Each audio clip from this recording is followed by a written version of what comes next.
कभी उठता नहीं है आपके मन में ऐसे सवाल? नहीं, कभी नहीं, क्योंकि अपने आप को परेशान नहीं करना है। लेकिन जब भक्ति साहित्य पढ़ रहे हैं, और भक्ति साहित्य में आप सूर को पढ़ रहे हैं, तुलसी को पढ़ रहे हैं, कबीर को पढ़ रहे हैं, जायसी को, मुख्य तौर पर तो इनको पढ़ रहे हैं, और कभी आपको ये बताया जाता है कि भाई इन्होंने ब्रह्म को निर्गुण रूप में माना है, कि भगवान का कोई रूपाकार नहीं है, तब भी भक्ति है वहां। और दूसरी ओर सगुण रूप में मानते हैं, अवतार है, राम है, कृष्ण है, यहाँ भी भक्ति है। तो दोनों रूप है, ऐसा क्यों है? कैसे ये परिकल्पनाएं आई? कहाँ से आया? क्या विचार था? कुछ तो पृष्ठभूमि रही होगी ना, कारण तो कुछ रहा होगा ना। क्या कारण था बताइए? तो यहां से कहानी की तरह ही शुरू करते हैं, खाली ध्यान से सुनिएगा। कुछ तो आपको, हर जितनी भक्ति की धाराएं ना, सब में आपको फायदा होगा, ठीक है। अब देखिए 8वीं शताब्दी की बात है, कहानी की तरह ही बताते हैं। 8वीं शताब्दी की बात है, और हमारे देश में ऐसा माहौल था कि उस समय बौद्ध धर्म और जैन धर्म, जो कि 1000 साल पहले आ चुका था, 600 ईसा पूर्व में, और बात हम 8वीं शताब्दी की कर रहे हैं। तो उस समय ऐसा हुआ कि बौद्ध धर्म का बहुत ज़्यादा प्रचार हो रहा था। जैन धर्म तो उतना विकसित नहीं हुआ, प्रसारित नहीं हुआ, लेकिन बौद्ध धर्म का बहुत तेजी से प्रसार हो रहा था। तो आप पूछेंगे दिक्कत क्या है? अच्छी बात है ना। दिक्कत ये है कि आप सुनेंगे कि बौद्ध धर्म को कहते हैं नास्तिक धर्म है। नास्तिक धर्म, नास्तिक क्या होता है? जो मानता नहीं है। हाँ, आप सामान्य तौर पे कहते हैं, जो पढ़ते होंगे व्याकरण की किताबों में, जो ईश्वर को नहीं मानता है। लेकिन ऐसा तो नहीं है, बौद्ध धर्म ईश्वर को मानता है ना। आप देखेंगे कि बुद्ध की तो भगवान की तरह पूजा होती है, तो फिर इसे नास्तिक क्यों कहें? क्यों कहा? क्योंकि यह वेद को नहीं मानता था, समझे। नास्तिक उन धर्मों को कहा गया जो कि वेद को नहीं मानता था, ठीक है। अब वेद को नहीं मानते थे, यानी कि कुछ धर्म ऐसे, कुछ ऐसी शाखाएं होंगी जो वेद को मानती होंगी, ठीक है। वेद हिंदू धर्म के आधार ग्रंथ है, वेद, ठीक है ना। और अगर वेद को ही नहीं माने तो क्या ऐसा होगा कि हिंदू धर्म कमजोर हो जाता? नहीं कमजोर होता। वेद हिंदू धर्म के आधार है, ठीक है। वेदों को नहीं मान रहे हैं बौद्ध धर्म, और बौद्ध धर्म का प्रचार बहुत तेजी से हो रहा है। तो बौद्ध धर्म जब मजबूत हो रहा है तो हिंदू धर्म कमजोर होगा। समझे इस बात को? ये बोलते हैं, दिमाग को ये बोलते हैं ना, हथौड़ा मारते हैं, मिसले मारते हैं, समझे ना। अभी तो गुस्सा आता होगा, बाद में लगेगा कि नहीं मैम ठीक बताती थी, ऐसे पढ़ना चाहिए चीजों को, समझे। तो हिंदू धर्म कमजोर होगा और बौद्ध धर्म मजबूत हो रहा था। कारण इसका बहुत कुछ है। कारण ये था कि गुप्त शासन, उसके बाद आपका जो हर्षवर्धन का जो सातवाहन वंश का शासन था, ये सब समाप्त हो गया था 7वीं शताब्दी तक, इतिहास में पढ़ा होगा।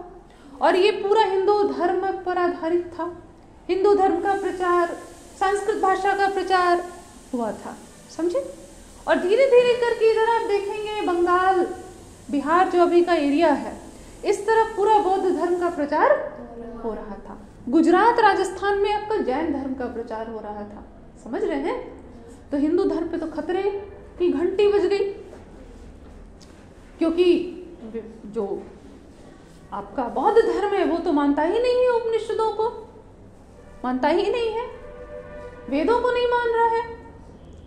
तो ऐसी स्थिति में एक आचार्य हुए, ठीक है, उनका नाम था शंकराचार्य।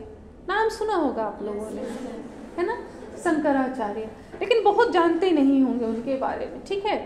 अब उन्होंने ये प्रयास किया कि किसी तरह से हम जो बौद्धों के प्रभाव में जो समाज चला जा रहा है, और साहित्य में भी अगर आप देखेंगे, हिंदी साहित्य के इतिहास में भी अगर आप देखेंगे, तो आदि काल में 7वीं शताब्दी से ही, कई जगह आदिकाल को 7वीं शताब्दी से भी माना जाता है शुरू, ठीक है।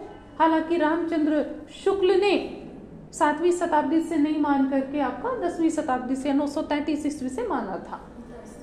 हाँ 1050 आपका जो है संवत है, अगर उसको आप इधर कर लेंगे ना तो ईस्वी सन में इधर दूसरा हो जाता है, ठीक है।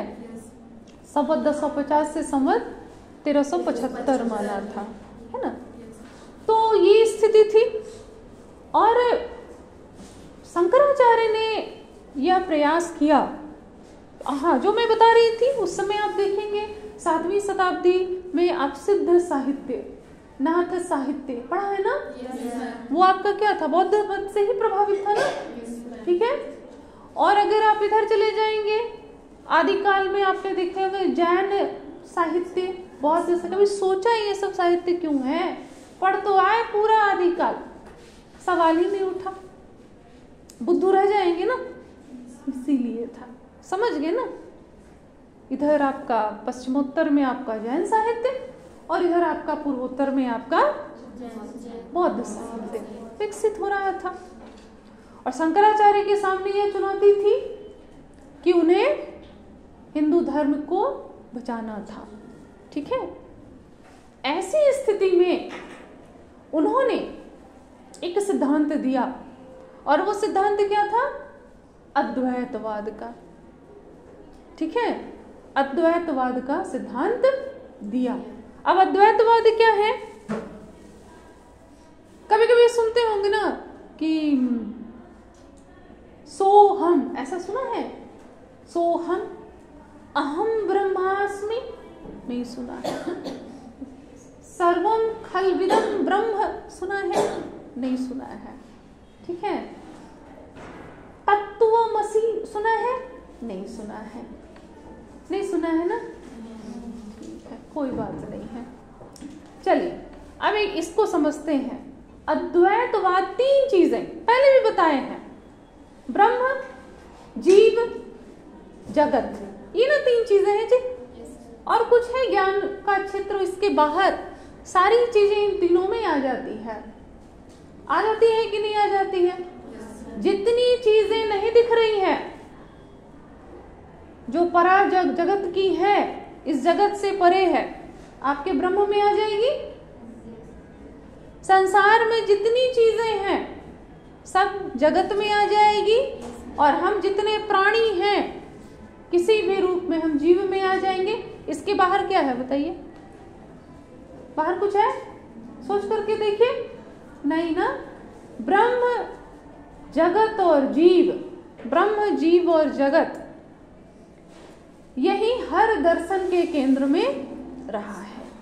जितने भी आपके धर्म हैं, जितनी भी दर्शन की शाखाएं हैं, सब में इस पर विचार किया गया है। ब्रह्म क्या है, जगत क्या है, जीव क्या है, ठीक है। अब हम देखते हैं कि अद्वैतवाद क्या कहता है। तीनों चीज, कभी कभी आपके मन में लगता होगा ना कि ब्रह्म क्या है, ईश्वर क्या है, कौन है, सवाल उठता है। जिसके मन में बहुत ज्यादा ये सवाल उठता है वो दार्शनिक हो जाता है, उत्तर खोजते खोजते, समझ गए ना। फिर सब लोग बोलते हैं कि, समझ गए ना। तो सवाल ये ब्रह्म क्या है, विज्ञान आपको जवाब देता है, विज्ञान बताता है ना संसार क्या है, जीव क्या है, नहीं बताता है जी। बोलता है अरे तुम क्या हो, हाँ तुम भीतर से तो हड्डी हो, 206 हड्डी हो अंदर, ये ना बोलता है जी। अंदर हड्डी हो, अंदर क्या है तुम्हारा, जीमांस मज्जा है ना।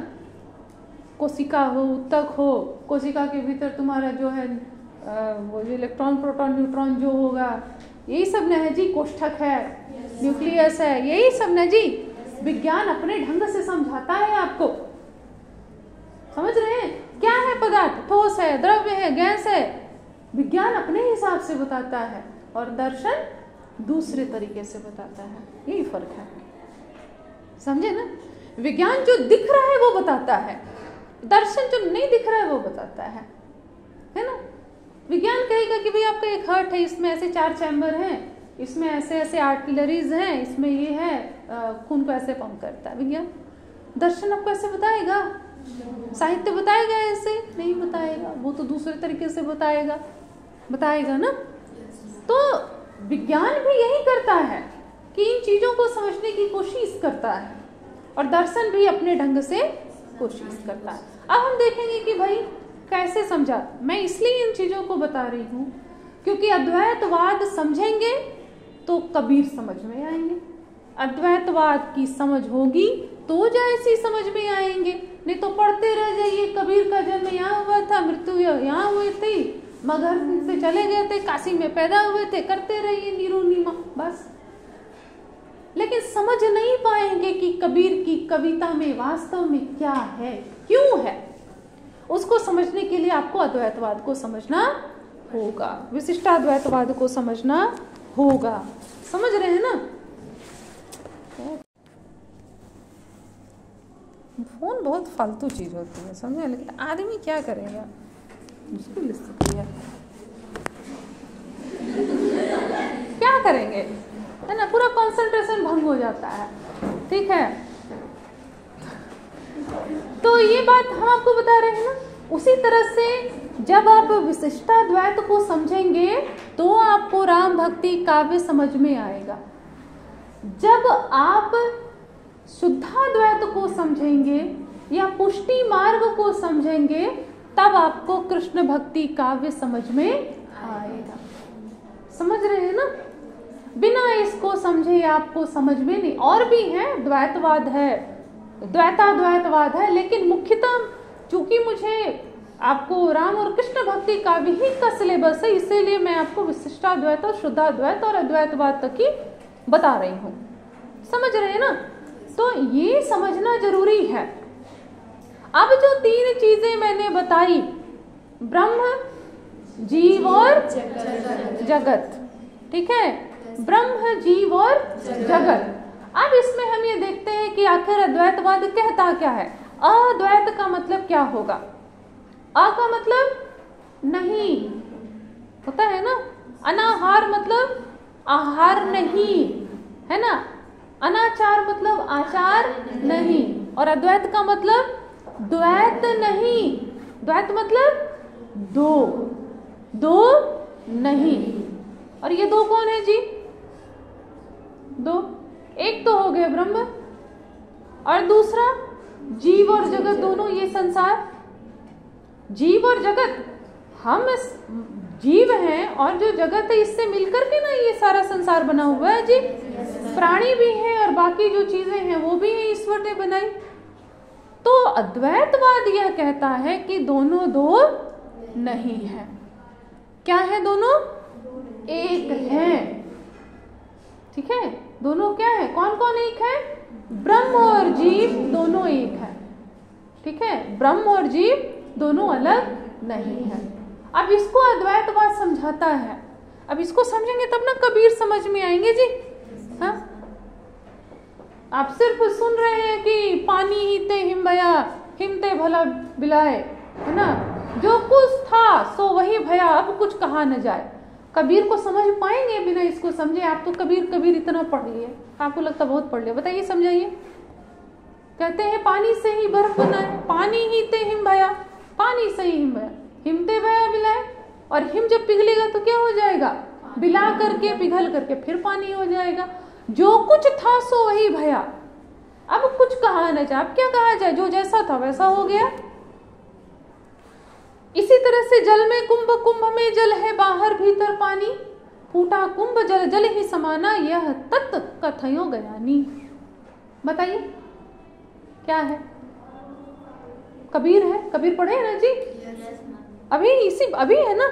बताइए क्या पढ़े कबीर में? बताइए। समझेंगे तब तो। यही तो बोलते हैं कि यहाँ समझिए, यहाँ समझिए। समझ गए ना? आप बोलेंगे आपको क्या मतलब है, हम लोग परीक्षा पास कर जाते हैं। अरे भाई, गुरु को भी तो तकलीफ होती है ना, कि नहीं होती है? हाँ, गुरु को भी तो तकलीफ होती है, उसको भी तो खराब लगता है ना कि हमारा स्टूडेंट बिना समझे हुए खाली रट के लिखता है और फिर सब भूल जाता है। गुरु को भी तकलीफ होती है, समझे ना। अगर गुरु है तो उसको तकलीफ होती है, मुझे भी होती है, तो मैं बोल देती हूँ आप लोग को। ठीक है, अब देखिए यहाँ पर जो है पानी ही ते हिम भया, पानी से बर्फ हुआ ना, ये सुना। और इधर जल में कुंभ, कुंभ में जल है, है, उसी में घड़ा है। मान लीजिए नदी है, नदी का पानी उसमें घड़ा है, और जल में कुंभ, पानी में घड़ा है, कुंभ में जल है, घड़े में पानी है ना। देखिए जैसे पानी है, नदी है, ठीक है, पानी, जल है, जल में क्या है, कुंभ है, हमने एक घड़ा रख दिया, तालाब में घड़ा रख दिया, ठीक है। तो पानी बाहर है ना, और घड़े के भीतर भी पानी है ना। आप कहेंगे दोनों दो है, यानी कि घड़े के भीतर का जो पानी जीव है, हम मनुष्य थोड़ा सा है ना, और तालाब में या नदी में जो पानी है वो ब्रह्म है, ठीक है। तो यहां पर देखिए, जो घड़े के भीतर पानी है वो जीव है, वो हम लोग हैं, ठीक है। जो नदी या तालाब में जो पानी है वो ईश्वर है, ठीक है। अब अगर ये घड़ा फूट जाता है, फूटा कुंभ, जल जल ही समाना, घड़ा फूट गया, अब क्या होगा, पानी पानी से मिल गया। अब मैं कहूं कि भाई घड़े का पानी अलग करो और नदी का पानी अलग करो, कर पाएंगे? यही तो समझना है। इसको नहीं समझेंगे तो कबीर क्या खास समझ में आएगी? बोलिए, क्यों समझाते हैं? इसीलिए समझाते हैं कि कम से कम मैं भी क्लास में समझा दूं तो बाकी जो पोर्शन है, चीजें हैं, वो भी समझ में आए। अब कबीर समझ में आएंगे, ये मूल चीज है, समझ गए ना। तथ्य तो आप ऐसे भी पढ़ के सीख लेंगे। बार बार कहते हैं ना, कुछ लोगों को खराब भी लगता होगा कि कुछ नहीं कराते हैं। अरे घर में करो, कब पैदा हुए कब मर गए, कौन सी किताबें लिखी, नाम क्या था, ये सब खुद करो। बताने की चीज तो ये है ना, कंसेप्ट बताने की चीज है ना, उस पर ध्यान दीजिए। तो ये आपका अद्वैतवाद समझ में आया है ना। कबीर को वैसे ही पढ़िएगा तब अच्छे से समझ में आएगा, ऐसे को वैसे पढ़िएगा समझ में आएंगे। अब यहाँ पर देखिए बात समझ में आ गई, ब्रह्म जीव और माया, इसी को बताए हैं। तो मैंने 4 चीजें आप लोगों को कही थी। अहम ब्रह्मास्मि, इसका मतलब क्या होता है?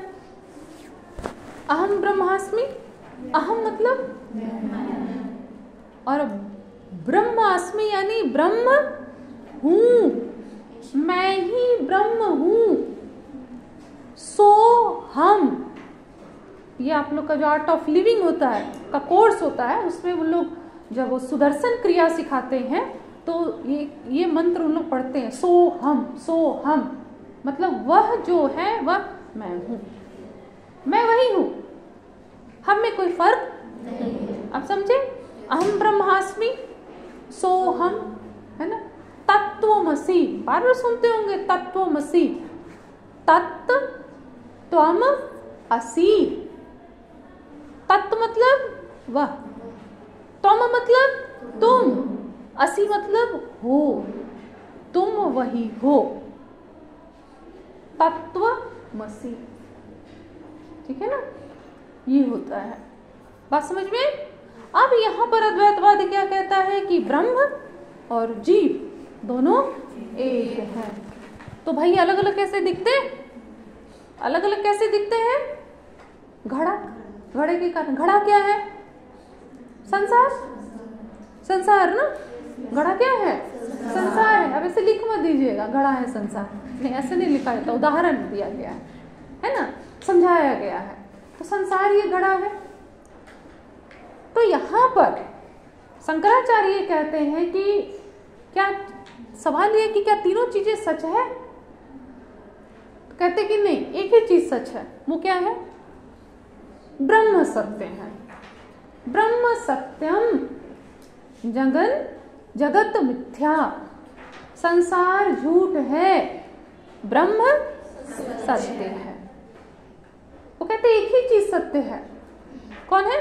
ब्रह्म। क्योंकि तो कहते हैं दो है ही नहीं, संसार भी झूठा है, जीव भी झूठे हैं, सब झूठा है, सब झूठा है। एक चीज क्या सत्य है? ब्रह्म ही सत्य है, ठीक है। अब यहाँ पर सवाल यह है कि अगर ब्रह्म ही सत्य है, ब्रह्म ही सत्य है ना, तो झूठ को कैसे समझेंगे? मान लीजिए कि आपको नींद आ गई, आ ही रही है, मैं देख रही हूँ कई लोगों को नींद आ रही है, अच्छा चलिए, तुम्हें नहीं कहा मैंने। नींद आना कोई खराब बात है जी? कितनी मुश्किल से लोगों को नींद आती है जी, दवा खा खा करके लोगों को नींद नहीं आती है।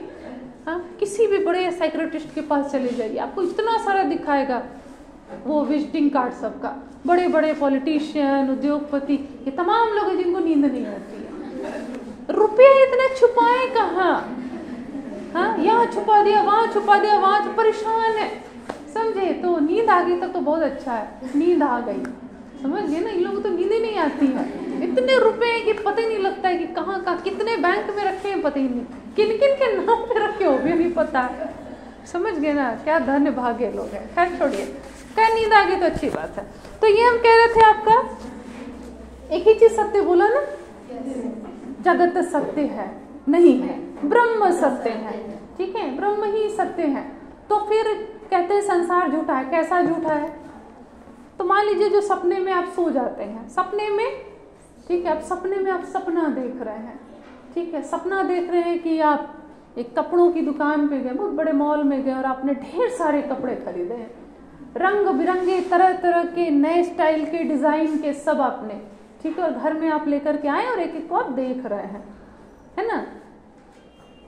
और अचानक से माता जी ने कंबल खींच करके फेंक दिया, चिल्लाया कि कितना सोएगी।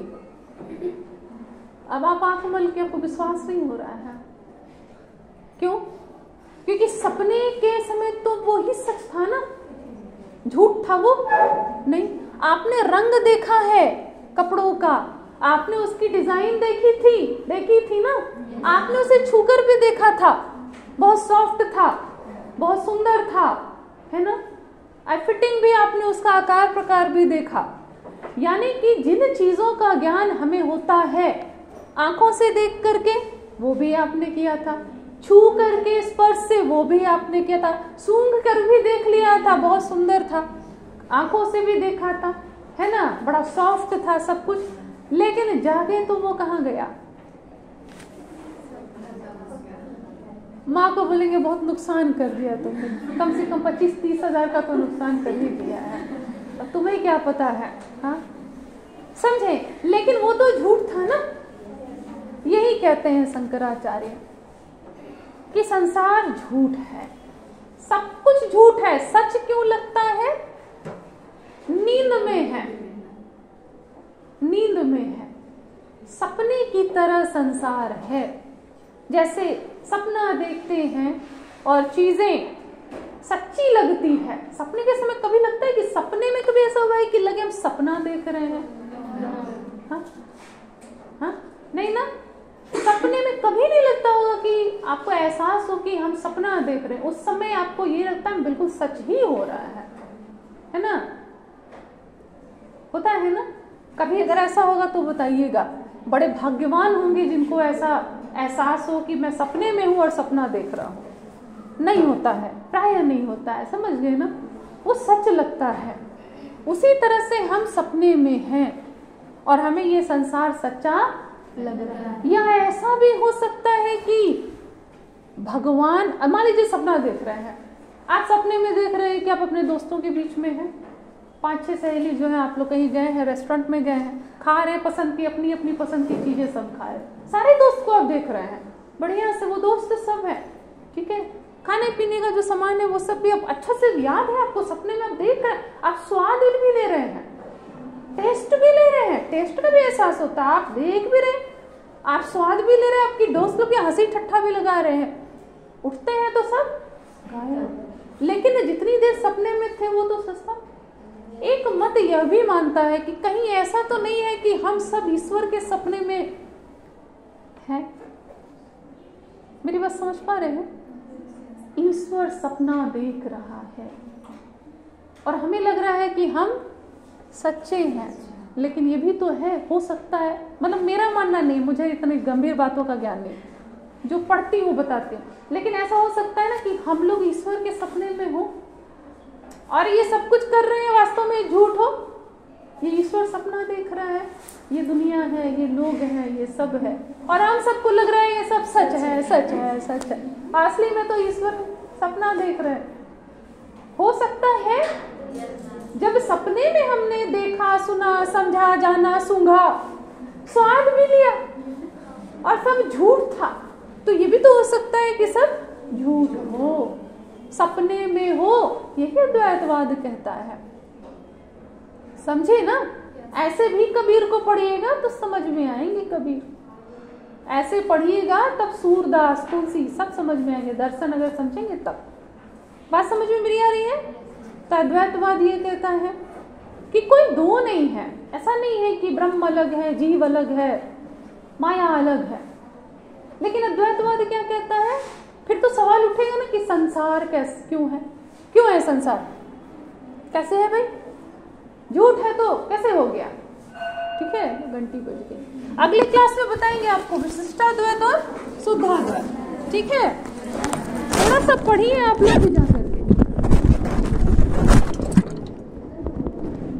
लाइट ऑफ करें।